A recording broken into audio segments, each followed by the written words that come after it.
హిరణ్యకశిపుడు హిరణ్యాక్షుడు మరణించిన తరువాత రాక్షసులందరినీ పిలిచాడు.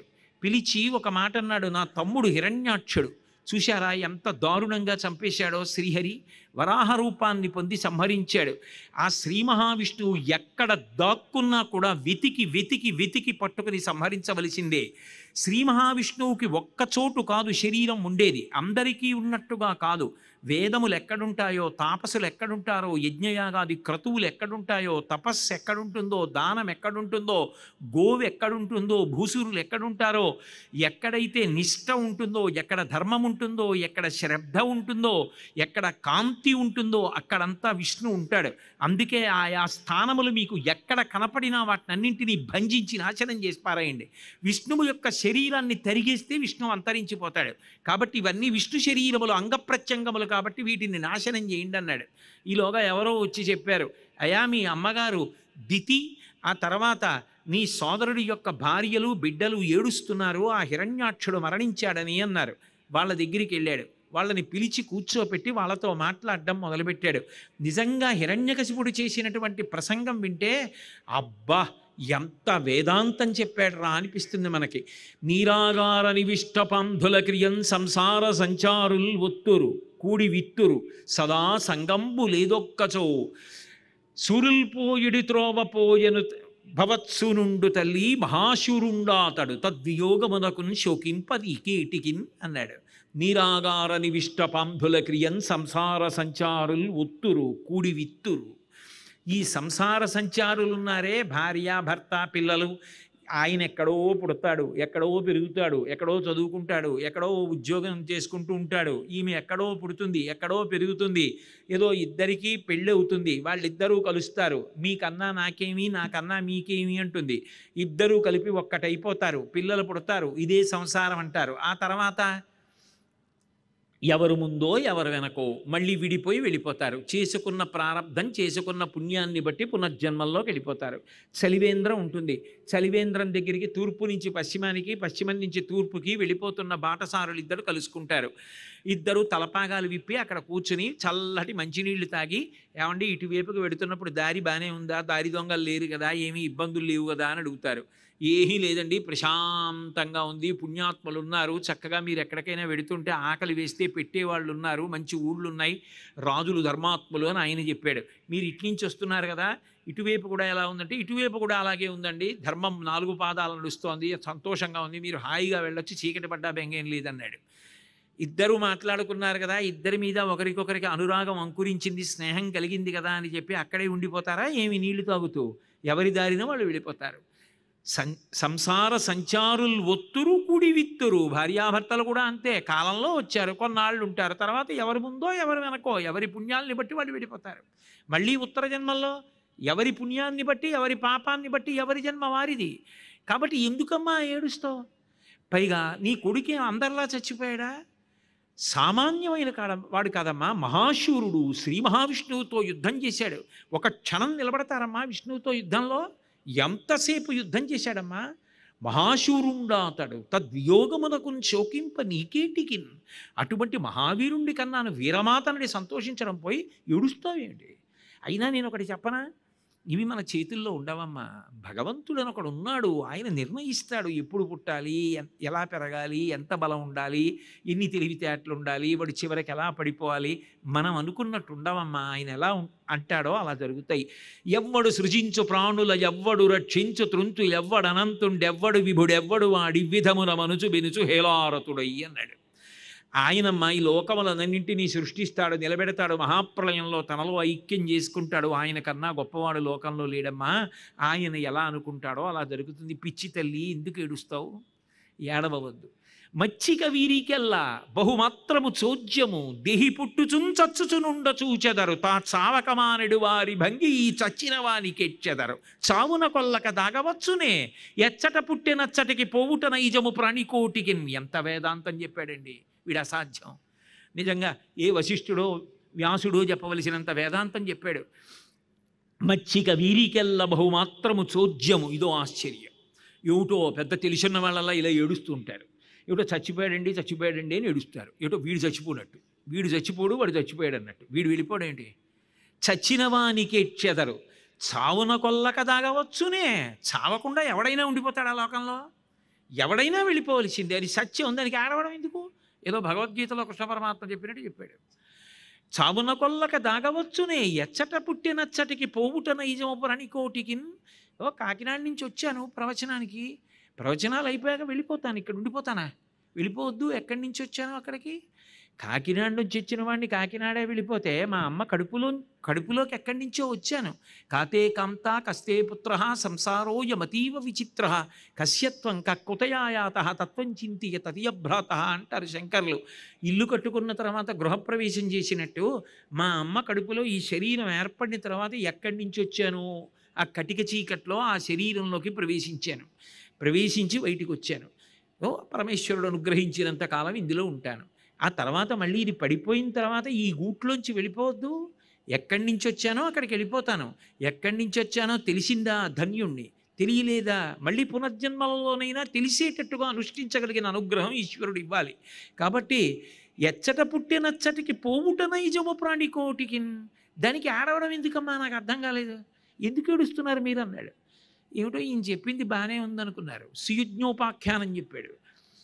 ఎంత వేదాంతం చెప్పాడు. నిజం కదా, ఏడవకూడదు కదా. అంతటి భవత్సూనుండు తల్లి మహాశూరుండా అతడు తద్వియోగములకు శోకింప నీకేటికి.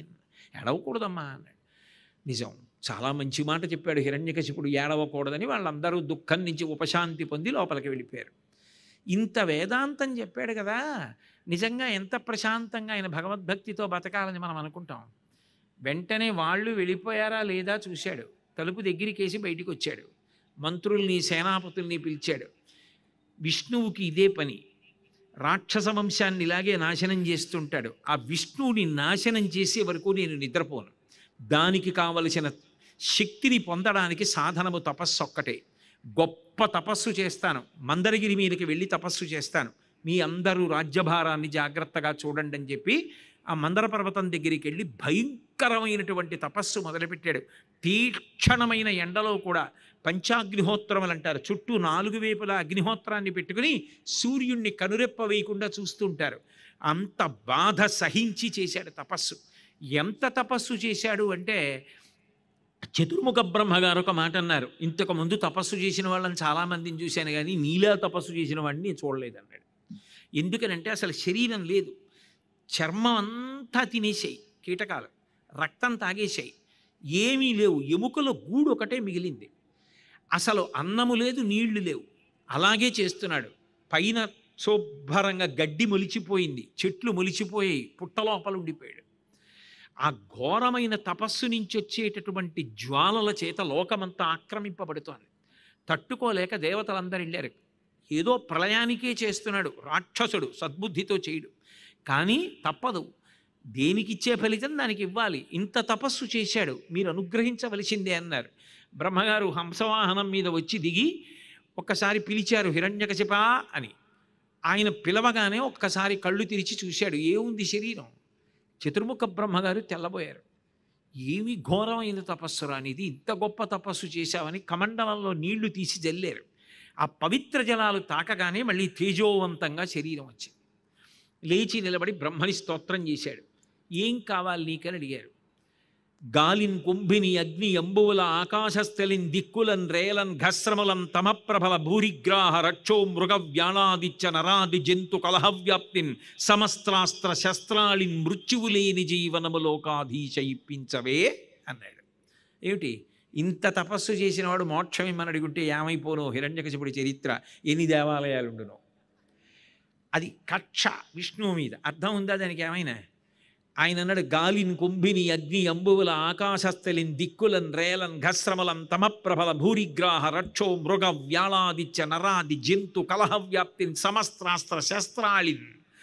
గాలిలో చచ్చిపోకూడదు, నీటిలో చచ్చిపోకూడదు, నిప్పులో చచ్చిపోకూడదు, ఆకాశంలో చచ్చిపోకూడదు, వాయువులో చచ్చిపోకూడదు, ఇంట్లో చచ్చిపోకూడదు, బయట చచ్చిపోకూడదు, రాత్రి చచ్చిపోకూడదు, పగలు చచ్చిపోకూడదు, అస్త్రంతో పోకూడదు, శస్త్రంతో పోకూడదు. దేవతలు, యక్షులు, గంధర్వులు, కిన్నెరులు, కింపురుషులు, ప్రాణమున్నవి, ప్రాణం లేనివి, యుద్ధాలలో పాముల చేత, వేటి చేత నేను మరణించకుండా నాకు వరమి అన్నాడు.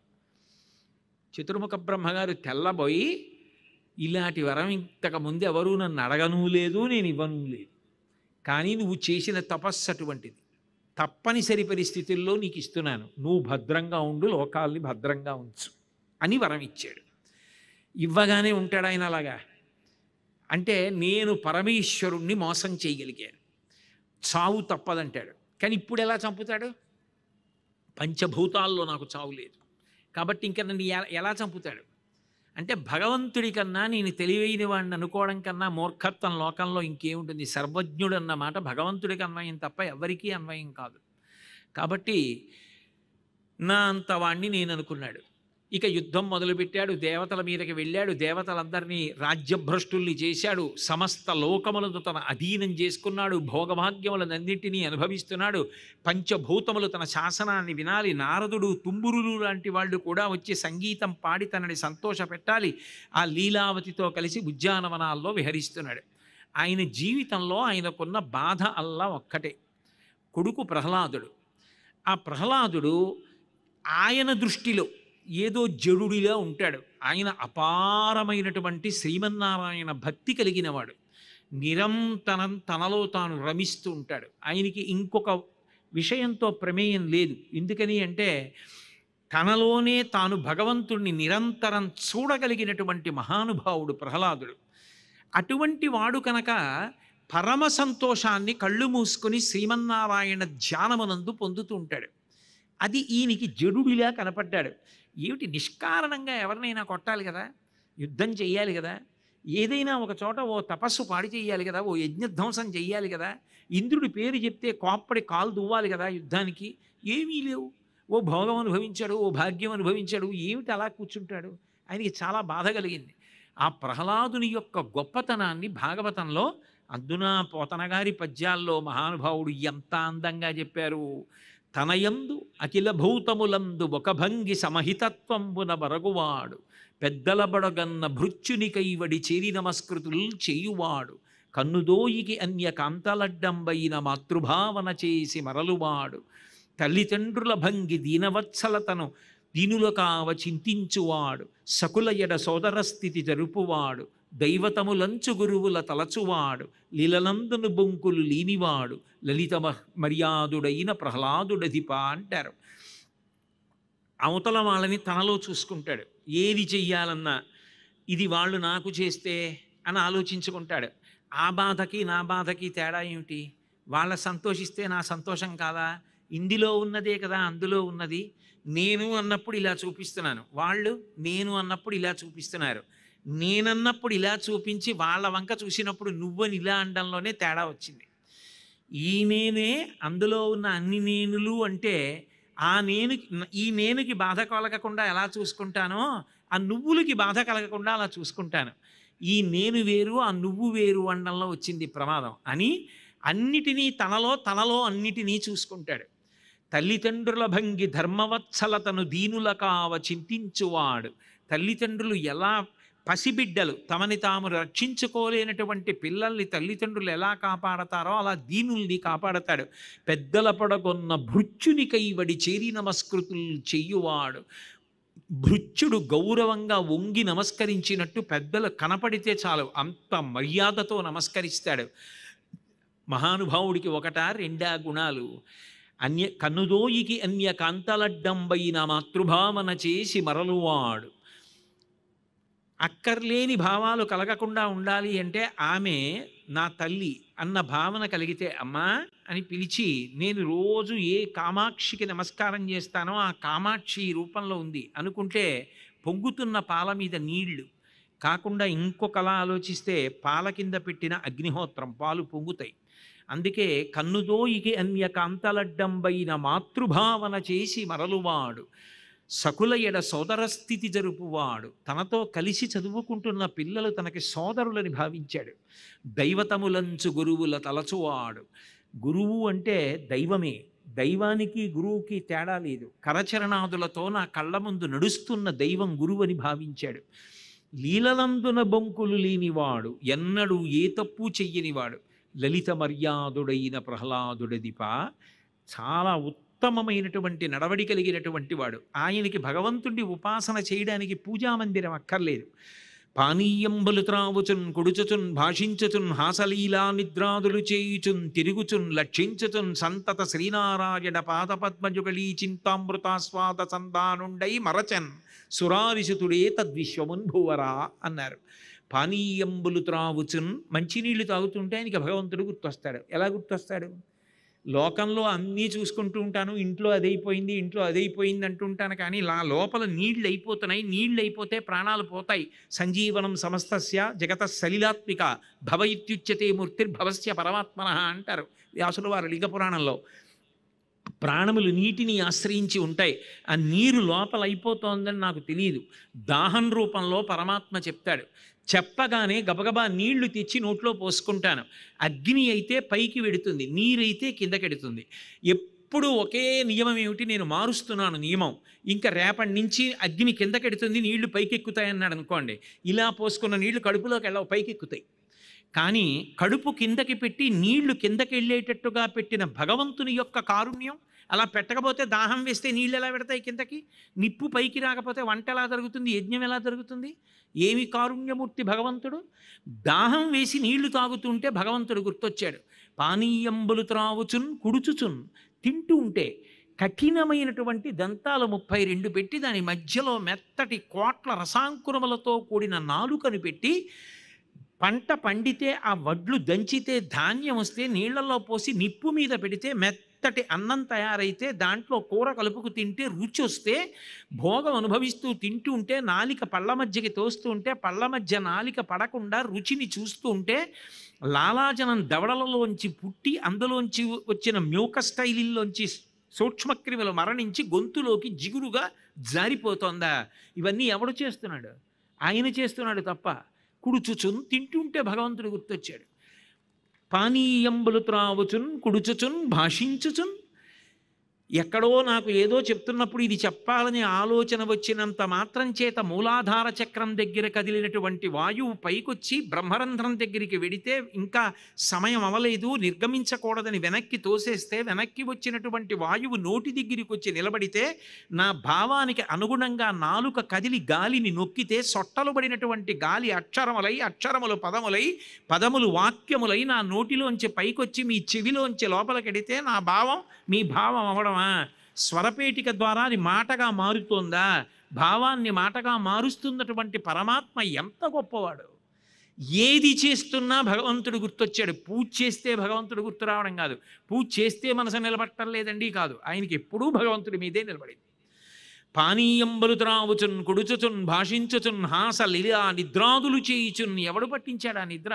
ఎంత సుఖం! ఆ నిద్రలో ఎంత బడలిక పోతోంది! హాసలీలా నిద్రాదులు చేయుచున్ తిరుగుచున్ లక్షించుచున్ సంతత శ్రీనారాయణ పాదపద్మజుగళీ చింతామృతాస్వాద సంధానుండై మరచన్సురారిసుతుడే తద్విశ్వమున్భువరా. విశ్వాన్నంతటినీ మరిచిపోయి నిరంతరం శ్రీమన్నారాయణుని యొక్క స్మరణ వలన ఆయన పాదముల నుంచి స్రవించేటటువంటి అమృతధారలను గ్రోలి మత్తిక్కిపోయి నిరంతరమునందు ధ్యానస్థితిలో ఉండగలిగినటువంటి గొప్ప అదృష్టవంతుడు ప్రహ్లాదుడు.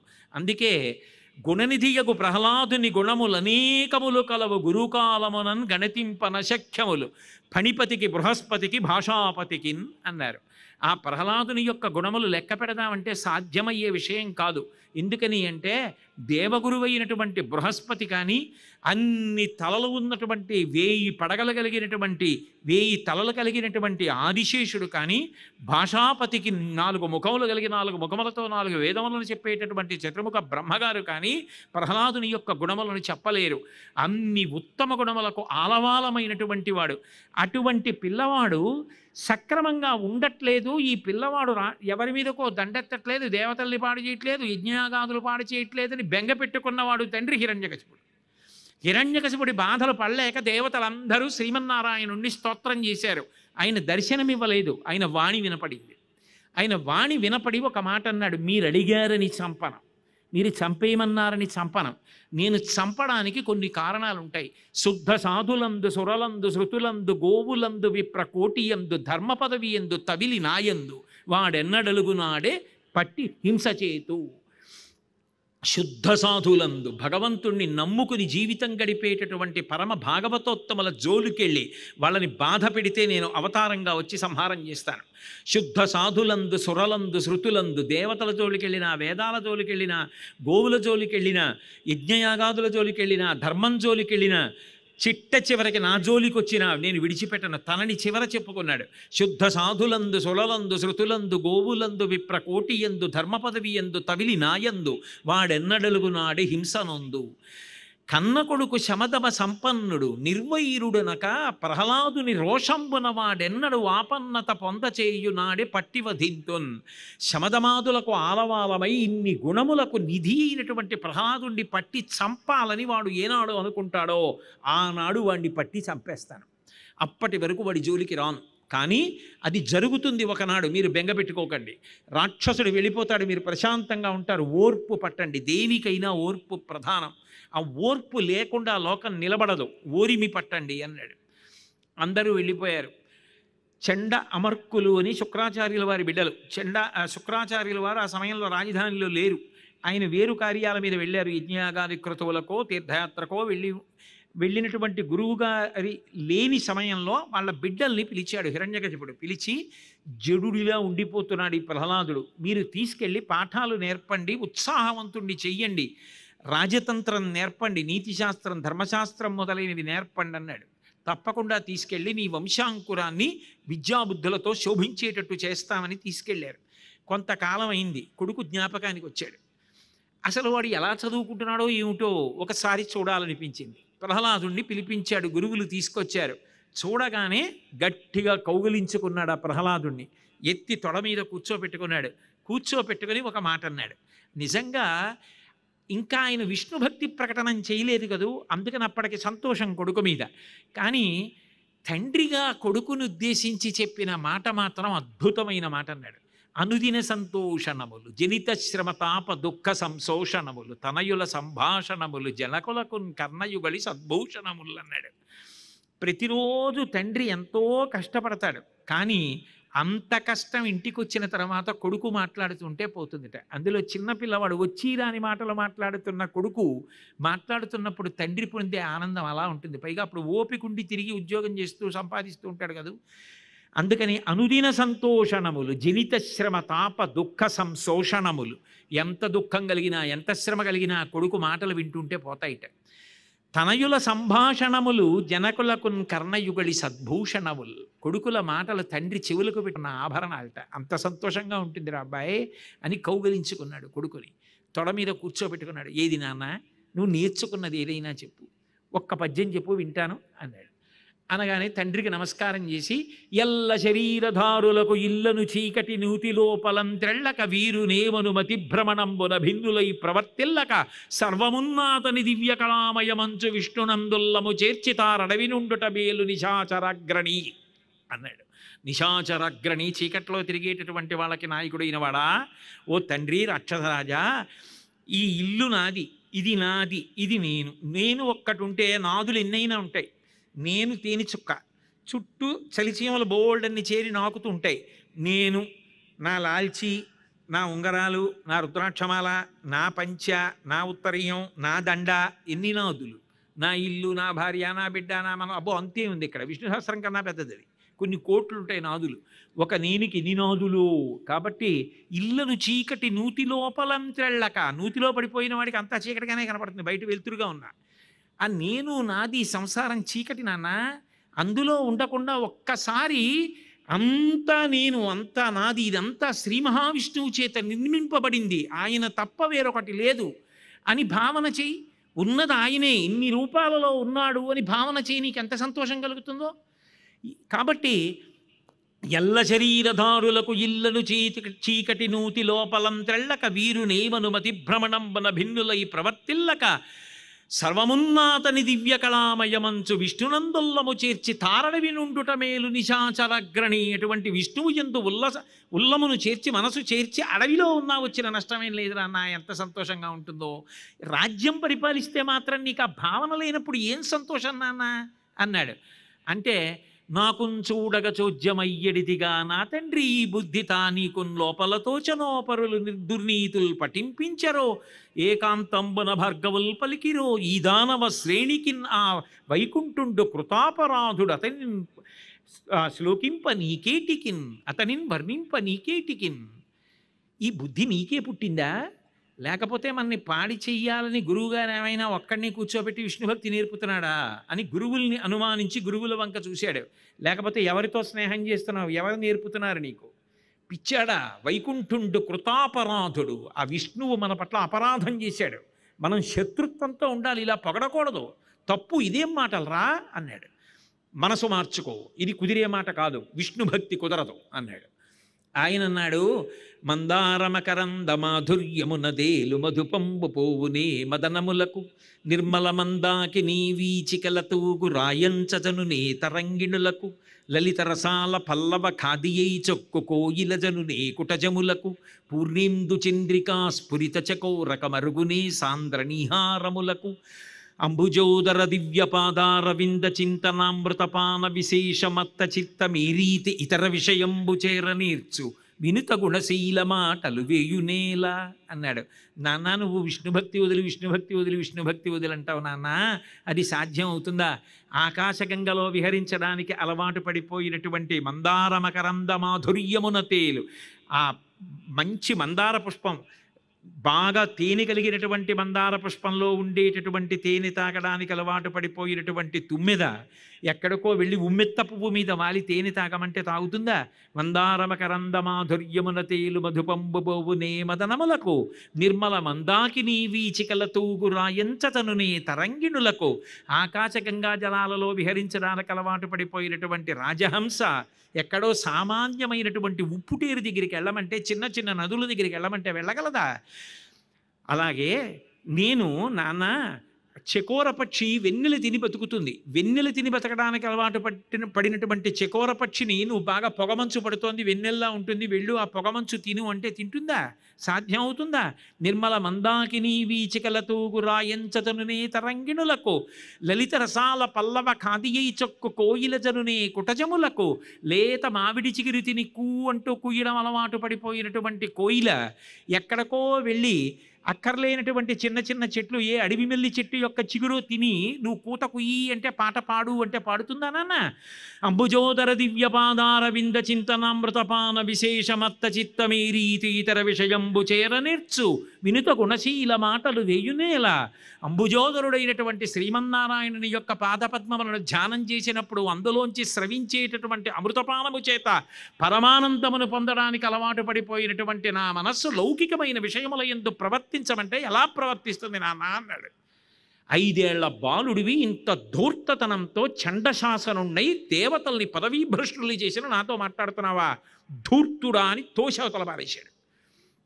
గబగబా చండామర్కులు లేచి, మహానుభావ ఈ పాఠాలు మేము నేర్పలేదు, ఈ పద్యాలు మేము చెప్పినవి కావు, ఎక్కడి నుంచి నేర్చుకున్నాడో ఎలా చెప్పాడో నాకు తెలియదు, కానీ ఈ పిల్లవాడిని తీసుకెళ్ళి సంస్కరించి మేము బాగా విద్యాబుద్ధులు నేర్పి ప్రత్యేక దృష్టి పెట్టి తయారు చేసి ఈ మాట నీ దగ్గరికి తీసుకొస్తాం, బెంగ పెట్టుకోకనా పిల్లవాడిని తీసుకుని వెళ్ళిపోయారు. వెళ్ళిపోయిన తర్వాత మళ్ళీ ఏదో కొన్నాళ్ళు చదువు చెప్పారు. మేము చెప్పినవి తప్ప నీకు తోచినవి నువ్వు చెప్పకు మీ నాన్నకి, మేము ఏం చెప్పామో అవే చెప్పు సుమా అని 10 మాటలు చెప్పారు. ప్రహ్లాదుడి గొప్పతనం ఏంటంటే, ఎప్పగిది వారు చెప్పిన అప్పగిదిం చదువు కాని ఇట్టిట్టని ఆక్షేపించాడు, తానన్ని నిరూపించిన మిథ్యలనుచు నిరూఢమనీషన్. గురువులు ఏ తప్పు పాఠాలు, రాక్షసుల గొప్పవాళ్ళు, విష్ణువుని పూజించకూడదు, యజ్ఞలు చేయకూడదు, యాగాలు చేయకూడదు, ధర్మం ఏమిటి, ఇవన్నీ చెప్తుంటే ఎంతో శ్రద్ధతో అవన్నీ వింటుంటాడు, గురువులకు అప్పచెప్తూ ఉంటాడు. తప్పండి గురువుగారు అదేంటంటే అలాంటి మాటలు చెప్తారని గురువుల్ని మాత్రం అధిక్షేపించాడు. ఇంత బాగా నేర్చుకున్నాడు కదా ఇవే చెప్తాడు, కానీ మళ్ళీ ఏ మందారమకరంద మాధుర్యమున తేలంటాడో అని భయపడి వాళ్ళు 10 మాటలు జాగ్రత్తగా మేం చెప్పినవి చెప్పు అని చెప్పి, ఎందుకైనా మంచిదని తల్లి లీలావతి దగ్గరికి తీసుకెళ్ళి, అమ్మ నీ పిల్లాన్ని తయారు చేశాం, ప్రభువు దగ్గరికి తీసుకెడుతున్నాం అని తల్లి ఆశీర్వచనం కూడా చేయించి హిరణ్యకశిపుడి దగ్గరికి తీసుకెళ్ళి, ఇప్పుడు చూడు నీ కుర్రవాడు ఎన్ని నేర్చుకున్నాడో అన్నారు. అన్న ఆయనకి ఏమంత సంతోషంగా లేదు, కొద్దిగా అనుమానంగానే ఉంది, ఏమంటాడో వీడిని పిలిచిన తర్వాత అని. దగ్గరికి తీసుకుని కూర్చోబెట్టి, ఏది నీ గురువులు నీకేం చెప్పారు, నీ గురువులు చెప్పిన దాంట్లో నువ్వేం నేర్చుకున్నావు అన్నాడు. ఆయన మొదలుపెట్టేసాడు వాత పెట్టి, చదివించిరి ననుగురువులు చదివితి ధర్మార్థముఖ్య శాస్త్రంబులునే చదివినవి కలవు పెక్కులు చదువులలో మర్మమెల్ల చదివితి తండ్రి అన్నాడు. నానా నాకు ధర్మార్థ శాస్త్రములు ఎన్నో చెప్పారు గురువుగారు, ఎన్నో శాస్త్రాలు చెప్పారు, అన్ని శాస్త్రాలు వాళ్ళ దగ్గర చదువుకున్నాను, కానీ నాన్న అసలు చదువులలో మర్మం ఏమిటో, చదువుల సారం ఏమిటో అది చదివేశాను నాన్న అన్నాడు. అనగానే తండ్రికి అనుమానం వచ్చింది. ఏమర్థమైందిరా నీకు అన్నాడు. శ్రవణం కీర్తనం విష్ణోహ స్మరణం పాదసేవనం అర్చనం వందనం దాస్యం సఖ్యం ఆత్మనివేదనం అంటారు వ్యాసుల వారు మూలంలో. ఏదో తను హృద్భాషల సఖ్యమున్ శ్రవణమున్ దాసత్వమున్ వందనార్చనముల్ ఆత్మలో నిరుకయున్ చింతన సంకీర్తనం బరిడి 9 భక్తిభావముల తారడవి నుండుట భద్రం వంచు తలచు సజ్జనులకున్ భద్రం వంచు తలుచు దైత్యేశ్వర అంటాడు. 9 భక్తి మార్గములు చెప్పాడు. శ్రవణం కీర్తనం విష్ణోహ స్మరణం పాదసేవనం అర్చనం వందనం దాస్యం సఖ్యం ఆత్మనివేదనం. ఇవి 9 భక్తికి మార్గములే.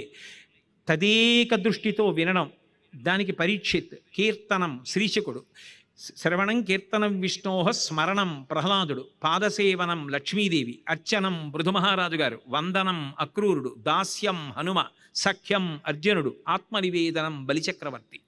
9 రకాల భక్తులకి 9 ప్రతినిధులు. ఈ 9 మార్గాలలో కూడా పరమాత్మని సేవించి క్షేమంగా అరణ్యంలో ఉన్నా కూడా వచ్చినటువంటి ఇబ్బంది ఏం లేదు నాన్న. నాకు బాగా చదువులో అర్థమైన విషయం ఏమిటో తెలుసా నాన్న?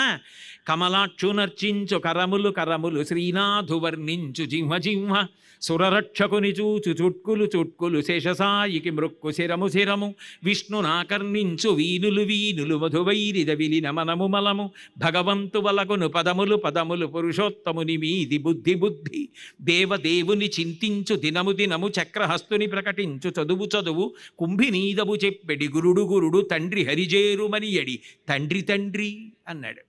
నాన్న భగవంతుడికి సేవ చేసిన చేతులు చేతులు, ఆయన చుట్టూ తిరిగినటువంటి పాదాలు పాదాలు, ఆయన మ్రోల వంచి నమస్కరించినటువంటి శిరస్సు శిరస్సు, ఆయన మీద పెట్టిన బుద్ధి బుద్ధి, ఆయన గురించి చెప్పినవాడు గురువు, ఆయన్ని చేరుకోమన్నవాడు తండ్రి, ఆయన గురించి ఆలోచించినది రోజు.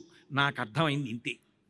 కంజాక్షునకు కాని కాయంబు కాయమే పవనగుంభిత చర్మ భస్త్రికాక వైకుంఠు పొగడని వక్త్రంబు వక్త్రమే ఢమఢమధ్వనితోడి ఢక్కకాగా హరిపూజనములేని హస్తంబు హస్తమే తరుశాఖ నిర్మిత దర్వికాక కమలేశ చూడని కన్నులు కన్నులే తను కుడ్యజాల రంధ్రములు కాక చక్రి చింతలేని జన్మంబు జన్మమే తరళ సలిలనుద్భుతంబు కాక విష్ణుభక్తి లేని విబుధుండు విబుధుడే పాదయుగముతోడి పశువుగాక అన్నాడు. నాన్న భగవంతుని యొక్క సేవ చెయ్యడానికి పనికిరాని ఈ శరీరం 9 కన్నాలున్న తోలు తిత్తి, ఈ చెయ్యి భగవంతుడికి ప్రేమతో ప్రీతితో పువ్వు వేయడానికి పనికి రాకపోతే కొయ్యతో తయారు చేయబడిన తెడ్డు, భగవంతుణ్ణి చూసినప్పుడు పరవశం పొంది రోమాంచితం కాకపోతే గోడకు పెట్టిన కన్నాలు, ఈ కళ్ళు. అంతవరకెందుకు నాన్న? ఆయనకి ప్రదక్షిణానికి, ఆయన పూజకి, ఆయన సేవకి, ఆయన స్తోత్రానికి పనికిరాని శరీరం శరీరమే కాదు నాన్న, ఆయనని సేవించిన శరీరమే శరీరం. వజ్జలు నేర్పని ఈ మది మజ్జాతుడ వైర నీకు ఎవ్వరిచే నుజ్జానమయ్య బాలక తజ్జనులం పేరు కొనుము తగనామ్రోలన్ అన్నాడు. ఇవి నీ గురువులు నీకు చెప్పలేదు. వజ్జలు నేర్పని ఈ మది మజ్జాతుడ వైన నీకు మరి ఎవ్వరిచే నుజ్జాలమయ్య బాలక, ఎవరు చెప్తున్నారా నీకు ఈ చదువు? నీకు ఎలా వచ్చిందిరా ఇది? ఎక్కడి నుంచి వచ్చిందిరా? ఏది చెప్పు, నాకు ఎవరు చెప్పారో? తజ్జనులం పేరు కొనువు తగనామ్రోలన్, ఆ పేర్లు చెప్పు, ఎవరు చెప్పారో నీకు ఈ చదువంతా అన్నాడు. ఆయన అన్నాడు, అంధేందోదయముల్ మహాభజిర శంఖారావముల్ మూక సద్గ్రంథాఖ్యాపనముల్ ఆ కృతఘ్నావళి బంధుత్వంబులు నపుంసక వధూకాంక్షల్ భస్మహవ్యంబులు క్రోడ సద్గ్రంథంబుల్ సద్గంధంబుల్ విష్ణుభక్తి హరిభక్తి వర్జితుల వృధారిక్త సంసారముల్. నాన్న ఏం చెప్తే అర్థం అవుతుంది? ఎవరి పేర్లు ఎవరి చెప్పారు నీకు ఈ చదువు అని అడుగుతున్నావు. ఒకరు చెప్తే వచ్చేది కాదు నాన్న. భగవంతుడి మీద భక్తి, భక్తికి ముహూర్తాలు ఉండవు. రేపు మధ్యాహ్నం 11:30 నుంచి భక్తిగా ఉంటానండి అని ముహూర్తం పెట్టుకోరు నాన్న. అది రావాలి భగవంతుడి అనుగ్రహంతో. ఆ భక్తి ఒక్కటి లేదనుకో నాన్న, మిగిలినవి ఎన్నున్నా జీవితం వ్యర్థమే. దానికి అర్థం లేదు ఇంకా జీవితానికి. అన్నీ ఇచ్చినవాడు ఆయన, ఆయన గురించే నీకు పట్టింపు లేదు, ఇంకా నీ బతుకేం బతుకు. కాబట్టి భక్తి ఉండి తీరవలసిందే నాన్న. కాబట్టి అంధేందూదయముల్, కళ్ళు లేని వాడిని తీసుకొచ్చి చూడవయా ఎంత బాగుందో పర్వతం అంటే ఏం చూస్తాడు? అంధేందూదయముల్ మహాభదిర శంకారావముల్, చెవులు లేని వాడి దగ్గరికి వెళ్ళి శంఖం ఊస్తే, నోరు లేనివాడు పాప ఆయన ఎంత చదువుకుంటే మాత్రం ఆయన్ని ప్రవచనం చేయమంటే, ఆయన్ని చెప్పమంటే ఆ పుస్తకం గురించి. అలాగే నపుంసక వధూకాంక్షల్, కృతఘ్నావళి బంధుత్వంబులు, చేసిన ఉపకారం మరిచిపోయేటటువంటి వాడికి ఎంత ఉపకారం చేస్తే మాత్రం అటువంటి వాడితో బంధుత్వం ఉంటే వాడు తిరిగి ఉపకారం నీకేం చేస్తాడు? భస్మహవ్యములు, యజ్ఞం అంతా అయిపోయింది, హోమం అంతా అయిపోయింది, బూది మిగిలిపోయింది, అందులో నువ్వు పట్టుకెళ్ళి నెయ్యేస్తాను హవిస్సేస్తానంటే ఏ దేవత కెడుతుంది అది? క్రోడ సద్గంధంబుల్, పంది దగ్గరికి వెళ్ళి పన్నీరు వాసన చూపిస్తానంటే దానికి ఏమర్థం అవుతుంది నాన్న? హరిభక్తి వర్జితుల వృధారిక్త సంసారములు, నీకెన్నైనా ఉండొచ్చు నాన్న, భక్తి ఒక్కటి లేనప్పుడు నీ జన్మ బూది, దానివల్ల ప్రయోజనం ఏం లేదు. ఆ భక్తి రమ్మంటే వచ్చేది కాదు, భగవద్ అనుగ్రహం ఉన్నవాడికి వస్తుంది. లేదని చెప్పుకోవడం గొప్ప కాదు నాన్న, ఉందని చెప్పుకుంటే గొప్పవాడి. కాల్చి వాత పెట్టి చెప్పాడు, ఇంకేం చెప్పాలి ఆయన? కాబట్టి నాన్న, నువ్వు హరిభక్తి తెలుసుకున్నావా, అదృష్టవంతుడివి. ఎక్కడ లేని ఆగ్రహం వచ్చింది. ఎవరి ధైర్యం చూసుకుని వీడు మాట్లాడుతున్నాడని భటుల్ని పిలిచాడు. పిలిచి వీడిని తీసుకెళ్ళి శూలాలతో గుచ్చేసి కత్తులతో నరికేసి చంపేయండి అన్నాడు. భక్తుడి యొక్క, ప్రహ్లాదుడి యొక్క గొప్పతనం ఏమిటంటే సర్వత్ర ఆదర బుద్ధి, ఎవరిని ద్వేషించడు. కంచి కామకోటి పీఠాధిపత్యం వహించిన మహాపురుషులు చంద్రశేఖరేంద్ర సరస్వతీ స్వామి వారు ఆ ఆదర బుద్ధికి నాకు ప్రహ్లాదుడు ఆదర్శము అని చెప్పుకున్నారు. తన్ను నిశాచరుల్ పొడవ దైత్య కుమారుడు మాటి మాటికో పన్నగశాయి, ఓ ధనుజభంజన, ఓ జగదీశ, ఓ సర్వాపన్న శరణ్య, ఓ అఖిల పావనయంచు నుతించు కాని తా కన్నుల నీరుతాడు భయకంప సమేతుడు కాడుబూవరా. కత్తులు పట్టుకొచ్చి శూలాలు పట్టుకొచ్చి పొడి చేస్తుంటే అందులో కూడా భగవంతుణ్ణే చూసి నవ్వుతూ నమస్కారం చేస్తూ నిలబడిపోతాడు తప్ప కన్నుల వెంట నీరు కార్చడు, బెంగపెట్టుకోడు, భయపడడు. ఓ జగదీశ, ఓ అఖిల పావన, ఓ సర్వాపన్న శరణ్య అంటుంటాడు తప్ప, శ్రీహరి స్తోత్రం చేస్తాడు తప్ప, ఎన్ని చేసినా ఏం చేసినా బెంగపెట్టుకోడు. అంత కరడు కట్టిన భక్తి. ఆఖరికి పారడు లేచి దిక్కులకు బాహువులొట్టడు, బంధురాజిలో దూరడు, ఘోరకృత్యమని దూరడు తండ్రిని, మిత్రవర్గముంజీరడు, మాతృవర్గము వసించు సువర్ణ గృహంబులో నికిందారడు, కావరేయనడు తాపమునొందడు కంటకింపడు. ఎవరైనా ఏదైనా పెట్టి పొడుస్తుంటే కొడుతుంటే చెయ్యి అడ్డెట్టుకుంటారు, చెయ్యి కూడా అడ్డు పెట్టుకోడు. ఏంటి నాన్నగారంటే ఇంత దారుణం అని తండ్రిని అనడు. పరిగెత్తుకుంటూ స్నేహితుల దగ్గరికి వెళ్ళి తండ్రిని విమర్శించాడు. అమ్మ చూడమ్మా నాన్నగారు చంపేస్తున్నారని తల్లి ఉన్నటువంటి సువర్ణ గృహంలోకి పరిగెత్తాడు. బంధువుల దగ్గరికి వెళ్ళి దాక్కోడు, తండ్రిని ఒక్క మాట అనడు. ఇన్నిటినీ నారాయణ నారాయణ నారాయణ నారాయణ అంటూ భగవంతుణ్ణి స్మరిస్తూ అందరి పట్ల అదే ప్రేమ భావనతో, ఎవ్వరి పట్ల వ్యతిరేక భావన లేకుండా అలాగే నిలబడిపోగలిగాడు ప్రహ్లాదుడు. అది సామాన్యమైనటువంటి విషయం అండి. ఒక రాక్షసుడికి అబ్బింది, అది కావాలి భగవంతుడికి. వాడు ఎవరైతే ఆయనకి కావాలి? నీకు ఆ బుద్ధి ఉందా చాలు భగవంతుడికి. అందుకే అంతటి ఆదర్శమూర్తి అయ్యాడు మహానుభావుడు. ఎన్ని చేశాడో, అభిచార హోమాలు చేశాడు, ఏనుగులతో తెప్పించాడు, పర్వతాల మించి తోయించేశాడు, సముద్రాల్లో తోచేశాడు, నవరంధ్రాలు మూసి పట్టుకున్నాడు, పాముల చేత కరిపించాడు, ధిక్కరించాడు, శపించాడు, శూలాలతో పొడిపించాడు, భయపెట్టాడు, వికృత రూపాలు చూపించాడు, తనే చెప్పుకున్నాడు. చిట్ట చివరికి అన్నాడు, ముంచితి వార్ధులం గదలముత్తితి, శైలతటంబు నుండి ద్రుబ్బించితి, శత్రరాజి పొడిపించితి, మీద నిభేంద్ర పంక్తి రొప్పించితి, ధిక్కరించితి, శపించితి, ఘోర దవాగ్ములందు తోయించితి. చావడిదేమి చిత్రమో.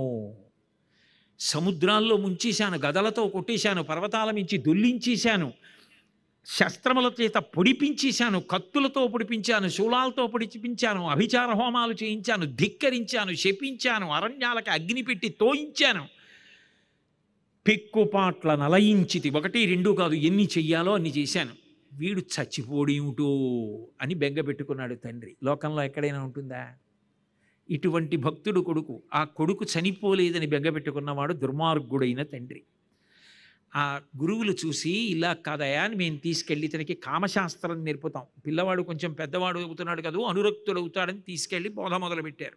కొన్నాళ్ళు అయిపోయిన తర్వాత మిగిలిన వాళ్ళందరినీ పిలిచాడు. పిలిచి మీరిలా కాలం వెళ్ళబుచ్చుకోకండి, కాలం అనేటటువంటిది అత్యంత విలువైనది. మనిషి 100 సంవత్సరములు మాత్రమే బతుకుతాడు. బాలస్తావ క్రీడాసక్త, తరుణస్తావ తరుణీసక్త, వృద్ధస్తావ చింతాసక్త, పరసే బ్రహ్మణి కోపినసక్త. నిద్రలో సగం వెళ్ళిపోతుంది, బాల్యం అంతా ఆటల్లో వెళ్ళిపోతుంది, యవ్వనమంతానేమో సంసారము, సంపాదన, స్త్రీ, పిల్లలు వీటిలో వెళ్ళిపోతుంది, వృద్ధాప్యం చింతలో వెళ్ళిపోతుంది. ఇంకా పరబ్రహ్మం గురించి ఆలోచించడానికి ఉత్తమోత్తమైనటువంటి ఈ మనుష్య శరీరం ఎందుకు పనికొస్తుంది? 6 వికారములు సమస్త ప్రాణులు పొందుతున్నాయి. పుట్టినది, ఉన్నది, పెరిగినది, తరిగినది, మార్పు చెందినది, నశించినది అని. ఈ షడ్వికారములు లేకుండా ఎప్పుడూ ఉండిపోయేటటువంటి వాడు భగవానుడు ఒక్కడే. ధర్మార్థములను ఆచరించి ధర్మబద్ధమైన అర్థము, ధర్మబద్ధమైన కామము వలన మోక్షము, ఈ సంసార చక్రము నుంచి విడుదల పొందాలి. ఎన్ని కోట్ల జన్మలెత్తామో, ఎన్ని చోట్ల పుట్టామో, ఎక్కడ పెరిగామో, ఎన్ని మాటలు చచ్చిపోయామో, ఇప్పుడైనా శాస్త్రాన్ని, గురువుగారిని పట్టుకుని శ్రద్ధతో ప్రవర్తించి భగవత్ పదంలో ప్రయాణించడం ప్రారంభం చేయకపోతే మళ్ళీ కొన్ని కోట్ల జన్మలు తిరియక్కులుగా జారిపోతే అనుష్ఠించగలిగినటువంటి అదృష్టం రమ్మంటే ఎక్కడి నుంచి వస్తుంది? కాబట్టి కాలాన్ని సద్వినియోగం చేసుకోండి. భగవంతుని యొక్క నామం పలకడం కన్నా అదృష్టం లేదు, ఆయన యొక్క కథలు వినడం కన్నా అదృష్టం లేదు. కాబట్టి భగవంతుని యొక్క కథలను వినండి, మంచి విషయాలు చదవండి, ఆయన నామాన్ని మనసారా కీర్తించండి అన్నాడు. అంటే వాళ్ళు అన్నారు, నువ్వు ఇవన్నీ చెప్తున్నావు కదా, నువ్వు మాతో పుట్టావు, మాతో పెరిగావు, మాతో చదివావు, నువ్వు ఎక్కడికి వెళ్ళలేదు, కానీ నీకు ఇవన్నీ ఎలా తెలిసాయి అని అడిగారు. అంటే ఆయన అన్నాడు, ఒకప్పుడు మా నాన్నగారు తపస్సు చేసుకోవడానికి వెళ్ళిపోయినప్పుడు దేవేంద్రుడు ఇక్కడికి వచ్చి మా తల్లి గర్భిణి అయి ఉండగా దేవతలు ఈ రాజ్యాన్నంతటినీ కూడా ఆక్రమించి ఈమె కడుపులో నేనున్నానని రాక్షసాంకురమని చెప్పి నన్ను చంపెయ్యాలని మా అమ్మని ఈడ్చుకుపోతుంటే నారద మహర్షి ఎదురొచ్చారు. ఎందుకయ్యా నీకు వదినగారు అవుతుంది, ఆవిడ్ని ఈడ్చుకుపోతున్నావన్నాడు. ఆమె మీద నాకు క్రోధం లేదు, ఆమె కడుపులో హిరణ్యకశిపుడి వీర్యం పెరుగుతోంది, మళ్ళీ ఇంకో రాక్షసుడు ప్రబలుతాడు, ఈమె గర్భాన్ని విచ్ఛిన్నం చేసి ఈమెను వదిలిపెట్టేస్తానన్నాడు. నీ తరం కాదు, లోపల ఉన్నవాడు పరమభాగవతోత్తముడు, ఆయన విష్ణువు చేత రక్షింపబడుతూ ఉంటాడు, ఆమెను విడిచిపెట్టు, అతను పరమభాగవతోత్తముడు, నువ్వు వెళ్ళిపోమ్మంటే మా అమ్మని నారదుడి ఆశ్రమంలో వదిలిపెట్టి ఇంద్రుడు వెళ్ళిపోయాడు.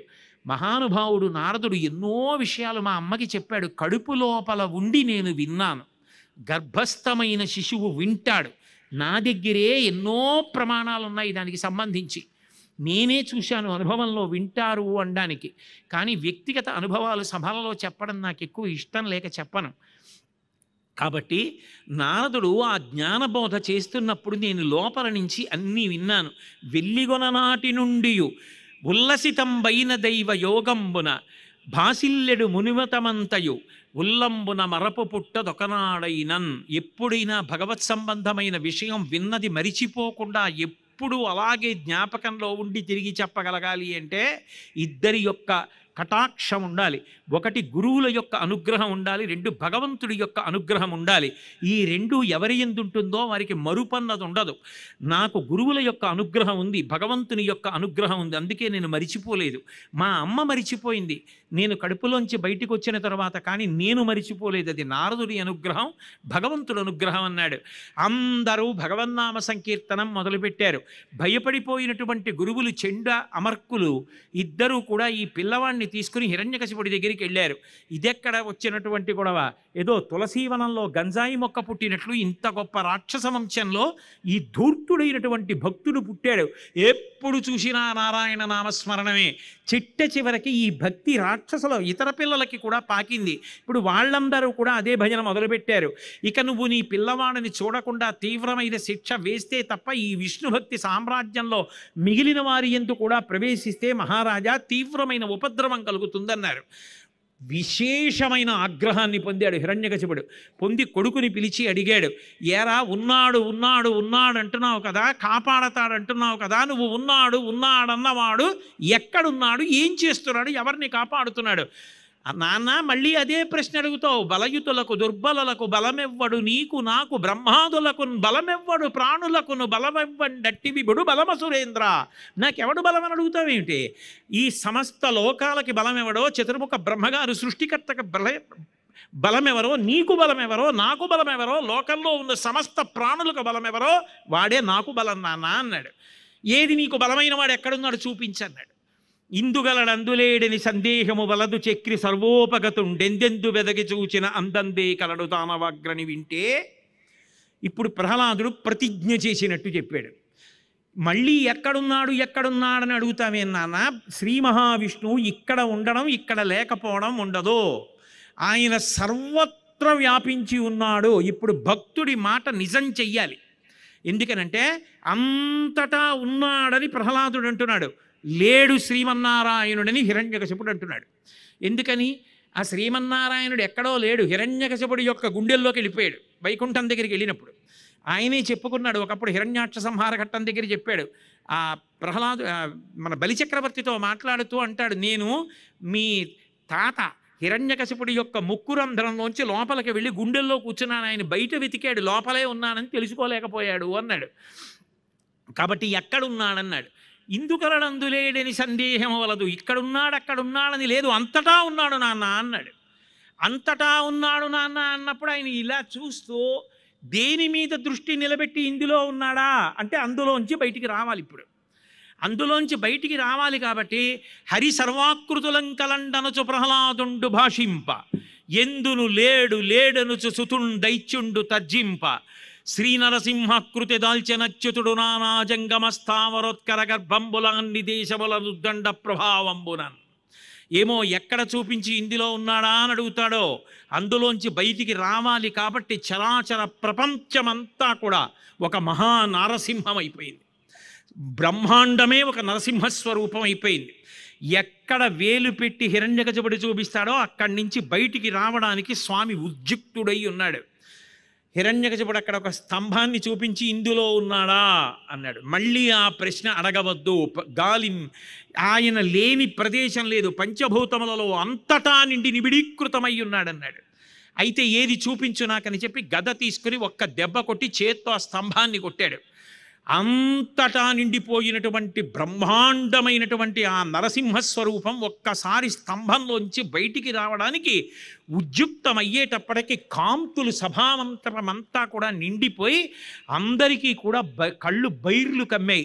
అందులోంచి మహానుభావుడు ఒక్కసారి పాదాన్ని తీసి భూమి మీద పెట్టేటప్పటికీ అన్ని కోట్ల బ్రహ్మాండములు కడుపులో ఉన్నవాడేమో భూమి కుంగిపోయి భూమిని పట్టుకున్నటువంటి ఆదిశేషుని యొక్క పడగలు వంగిపోయాయి. ఆ పెట్టుకున్నటువంటి మణినూపురములు, ఆ భూమిని మోసేటటువంటి పరమ భయంకరమైనటువంటి ఆ దిగ్గజముల యొక్క తొండములు ఎలా ఉంటాయో అటువంటి లావైనటువంటి తొడలు, కట్టుకున్నటువంటి పట్టుపుట్టం, ఆ నడుము సన్నగా ఉన్న దాని మీద పెట్టుకున్నటువంటి వడ్డాణం, దానికి ఉన్నటువంటి చిరుగంటలు మోగుతుండగా కులపర్వతాలు ఎలా ఉంటాయో అంత విశాలమైనటువంటి వక్షస్థలంతో, మేరు మందర పర్వతాల్లో ఉన్న గుహలు ఎలా ఉంటాయో అటువంటి ముక్కులతో వేడి ఊపిరి విడిచిపెడుతుంటే అగ్నిజ్వాలలు వచ్చినట్టుగా వస్తుంటే తెల్లగా ఉన్నటువంటి ఆ ఒంటి మీద ఉన్నటువంటి కేసరములు, బంగారు రంగులో ఉన్నటువంటి ఆ జూలు ఒక్కసారి కదిపితే అది కొట్టుకుని విమానాల్లో విడుతున్న దేవతలు కూడా కింద పడిపోయి మేఘమండలం అంతా చెదిరిపోతుండగా నాగుపాం పుట్టలోంచి పైకొచ్చి పడగ తిప్పినట్టు నోరు తెరిచి నాలుక ఆడిస్తుంటే మహాప్రళయ సమయంలో బయలుదేరినటువంటి అగ్ని జ్వాల ఎలా కదులుతుందో అలా నాలుక కదులుతుంటే భయంకరమైనటువంటి దంతపంక్తిని బయటపెట్టి ఆ పక్కన ఉన్నటువంటి రెండు కోరలు కూడా భయంకరమైనటువంటి బంగారు రంగుతో వెలిగిపోతున్నటువంటి కాంతితో ప్రకాశిస్తుంటే ఇంద్రధనస్సు ఎలా ఉంటుందో అలా కనుబొమలు ముడివేసి పెద్ద పెద్ద గండశిలలు ఎలా ఉంటాయో అలా నున్నమైనటువంటి చెక్కిళ్లతో ఉన్నటువంటి వాడై ఒక పెద్ద సముద్రపు టొడ్డుకి వెళ్ళి చూస్తే ఆ చివరి నుంచి ఈ చివరి వరకు నురగతో కెరటములు వస్తుంటే చెలీవి కట్ట ఎలా ఉంటుందో అలా పూలదండలతో అలంకరింపబడినటువంటి పరమ భయంకరమైనటువంటి గొప్ప గొప్ప బలిసినటువంటి చేతులు కలిగినటువంటి వాడై సమస్త భూషణములతో ప్రకాశిస్తూ బాగా పెరిగి వంకరలు తిరిగినటువంటి గోళ్లతో ఉన్నటువంటి వాడై ఒక్కసారి ఆ నోరు తెరిచి పెద్ద గర్జన చేసేటప్పటికీ ఆ శబ్దాన్ని తట్టుకోలేక పిడుగులు పడిన చప్పుడొచ్చి మొత్తం బ్రహ్మాండాలన్నీ కాకావికలమైపోతుంటే దేవతలు, యక్షులు, గంధర్వులు, కిన్నెరులు, కింపురుషులు భయపడిపోయి వచ్చి నిలబడి స్వామిని స్తోత్రం చేస్తుంటే ఒడిసి పట్టి హిరణ్యకశిపుణ్ణి ఈడ్చి తీసుకొచ్చి యుద్ధం మొదలు పెడితే ఓహో స్వామి ఈ రూపంలో వచ్చాడు, నేను ఇప్పుడు విజృంభించి చంపవలసిందేనని హిరణ్యకశిపుడు పోరాటానికి సిద్ధపడుతుంటే కలుగులోంచి బయటికి వచ్చినటువంటి నాగుపాం అక్కడ వెడుతున్నటువంటి ఎలకని ఒడిసి పట్టి నోట్లో పట్టుకున్నట్టుగా తన బాహువుల చేత హిరణ్యకశపుణ్ణి ఎత్తి పట్టుకుని తొడల మీద వేసుకుని గడప మీద కూర్చుని ఇంట కాదు బయట కాదు గడప మీద, పైన కాదు కింద కాదు తొడల మీద, రాత్రి కాదు పగలు కాదు ప్రదోషంలో, బ్రతికున్నవి కాదు చచ్చిపోయినవి కాదు, కోస్తే బాధుండదు పెరుగుతాయి కాబట్టి గోళ్ల చేత, అస్త్రము కాదు శస్త్రము కాదు, నరుడు కాదు మృగము కాదు, కింద నరుడు పైన సింహం యొక్క ముఖం, పెద్ద జూలు, పరమ బలవత్తరమైనటువంటి శరీరంతో భయంకరంగా కాడుస్తూ ఇలా చూసేటప్పటికీ ఎలుక నాగేంద్రుణ్ణి చూసి భయవిహ్వలమై ప్రాణములు పోయినట్టుగా తొడల మీద పడి ఆ సింహపు ముఖాన్ని చూస్తూ పై ప్రాణములు పైనే పోయి హిరణ్యకశపుడు స్పృహ తప్పి పడిపోతే భయంకరమైనటువంటి ఆ గోళ్లనే నాగళ్ళుగా చేసి ఆయన గుండెలు బద్దల కొట్టి ఎముకలన్నిటినీ విరిచేసి ప్రేగులు తుంపేసి నెత్తురు తీసి తాగి ప్రేగులు మెళ్ళో వేసుకుని వచ్చిన మిగిలిన రాక్షస సైన్యాన్ని నాశనం చేసి హిరణ్యకశపుడి శరీరాన్ని విసిరి పారేసి లేచి నిలబడితే ఆ భయంకర స్వరూపాన్ని చూసి తట్టుకోలేక దేవతలు యక్షులు గంధర్వులు అందరూ స్తోత్రం చేస్తుంటే, అమ్మా ఇటువంటి స్వరూపాన్ని స్వామిది ఎన్నడూ చూడలేదు, ఇంత ఉగ్రమైన స్వరూపం, తల్లి లక్ష్మీదేవి నువ్వు వెళ్ళి స్వామిని స్తోత్రం చేసి ప్రసన్నుణ్ణి చేయమంటే, లక్ష్మీదేవి నేను ఎన్నో అవతారాలు చూశాను కానీ ఇంత భయంకరమైనటువంటి అవతారాన్ని నేను చూడలేదు, నేను స్తోత్రం చేయలేను, దగ్గరికి వెళ్ళలేనని భయపడిపోతే, ఓ ప్రహ్లాద నీకోసమే స్వామి ఇంతటి ఉగ్రరూపాన్ని ధరించాడు, నువ్వు వెళ్ళి స్తోత్రం చేయమంటే ధైర్యంగా చిన్న పిల్లవాడు ప్రహ్లాదుడు ఆ నృసింహస్వామి దగ్గరికి వచ్చి, నిన్ను చూసి భయపడిపోతాననుకుంటున్నావా, నీకన్నా భయంకరమైన దాన్ని నేను ఒకదాన్ని చూశాను, సంసారం కన్నా భయంకరమైనది లోకంలో ఇంకొకటి ఉండదు స్వామి, నువ్వు పైకి కోపంగా కనపడుతున్నావు, లోపల ఎంత ప్రశాంతంగా ఉండకపోతే ఆలోచించి, ఒకనాడు బ్రహ్మగారు గాలిన్ కుంభిని అగ్నియంబువల ఆకాశస్థలిన్ దిక్కులన్ రేలన్ గస్రములన్ తమ ప్రబల భూరిగ్రాహ రక్షో మృగ వ్యాళాదిత్య నరాది జంతు కలహ వ్యాప్తిన్ సమస్త్రాస్త్ర శస్త్రాలిన్ మృత్యువులేని జీవనములోకారీశ ఇప్పించవే అంటే, వరం ఇచ్చిన దానికి అనుగుణంగా బ్రహ్మగారి మాట పొల్లుపోకుండా, ఇంట్లో కాకుండా బయట కాకుండా పగలు కాకుండా రాత్రి కాకుండా బ్రతికున్నది కాకుండా చచ్చినది కాకుండా నరుడు కాకుండా మృదం కాకుండా ఇన్నింటికి మినహాయింపుగా బ్రహ్మగారి మాట నిలబెడుతూ హిరణ్యకశపుణ్ణి చంపావంటే నువ్వు లోపల నిజానికి ఎంత స్వస్థతగా ఉన్నావు, నేను అంతటా ఉన్నావని అన్నానని నా మాట నిలబెట్టడానికి బ్రహ్మాండములన్నీ నృసింహమయ్యావు స్వామి, నీకన్నా గొప్పవాడెవరు, నన్ను అనుగ్రహించు అని ప్రార్థన చేస్తే పరమ సంతోషాన్ని పొంది ఉగ్రరూపాన్ని ఉపసంహారం చేసి ప్రశాంతమూర్తి అయి ఎత్తి ప్రహ్లాదుని తొడ మీద కూర్చోబెట్టుకుని, ప్రహ్లాదా నీకేం కావాలని అడిగాడు. అడిగితే, మళ్ళీ నన్ను మోహంలో ముంచాలని ప్రయత్నిస్తున్నావా స్వామి, ఇంత పవిత్రమైనటువంటి నీ మంగళకర దర్శనం చేసిన తరువాత ఇంకా నాకు లౌకికమైన కోరికలు ఉంటాయా, బ్రతికున్నంత కాలం నిన్ను నింద చేసి నిన్ను సంహరిస్తానని పాపపు జీవనం చేసిన నా తండ్రి ఉత్తమగతులు పొందేటట్టుగా నన్ను అనుగ్రహించు అన్నాడు. అంటే నీ వంటి కొడుకుని కన్న కారణం చేత నీకు ముందు 10 తరాలు వెనక 10 తరాలు నీతో కలిపి 21 తరాలు తరించిపోయాయి. ఏ భావనతో అయితే నేను ముట్టుకున్నాను, దగ్గరికి తీసుకున్నాను, కౌగిలించుకున్నాను, తొడల మీద పడుకోబెట్టుకున్నాను, నా గోళ్ల చేత చీల్చాను, నెత్తురు తాగాను, ప్రేగులు మెళ్ళో వేసుకున్నాను, నా స్పర్శ చేత నీ తండ్రి పునీతమై పాపములను పోగొట్టుకుని ఏనాడో నా స్థానానికి చేరిపోయాడు కాబట్టి బెంగలేదు, ఇంకొక వరం అడగమన్నాడు. స్వామి నాకు ఏ వరం కావాలి, నాకేం అక్కర్లేదు, మీ దర్శనమే చాలు, మీరు అడగమన్నారు కాబట్టి అడగకుండా ఉండడం మర్యాద కాదు కాబట్టి ఒక్క వరం అడుగుతున్నాను, నాకు అదే పనిగా కోరికలు పుట్టకుండా నాకు వరం ఇవ్వండి స్వామి, చాలు, దాని వలన మనశ్శాంతి అన్నాడు.